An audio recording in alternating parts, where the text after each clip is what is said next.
A day after the victim of Hathras gang rape case in India's northern Uttar Pradesh state succumbed to her injuries, protests demanding justice for her erupted in the country.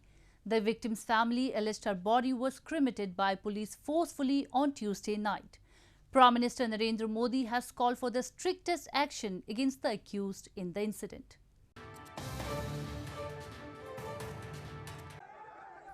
Protest in India's northern Uttar Pradesh state erupted on Wednesday morning after local police in Hathras city allegedly cremated a gang rape victim's body without her family's consent on Tuesday night.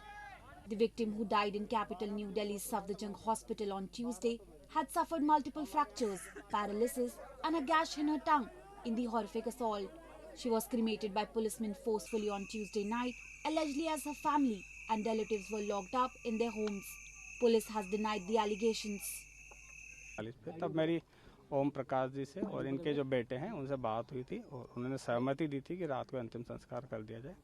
उसके बाद जब यहाँ पर आया तो जो शव वाहन था उसके आगे लगभग 4-5 महिलाएं लेट गई थी और मैं तुरंत से, क्योंकि मैं यहीं पे था 200-300 मीटर की दूरी पे, मैं तुरंत से आया और 10-15 मिनट हमारी बात हुई। उसके बाद शव वाहन को इनके घर पे लाया और लगभग 1-1.25 घंटे वहाँ पे खड़ा रहा और उसके बाद इन्हीं की सहमति से उसका अंतिम संस्कार किया गया है।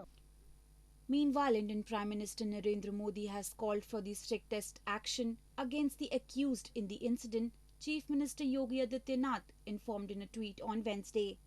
Adityanath asserted a 3-member panel has been set up to investigate the case, which will submit a report in the next 7 days.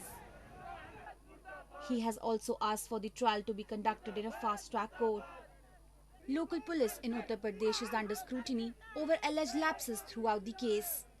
Family of the victim alleged the police initially registered an attempted to murder case on September 14, the date of the crime, but added rape charges only after the woman's formal statement.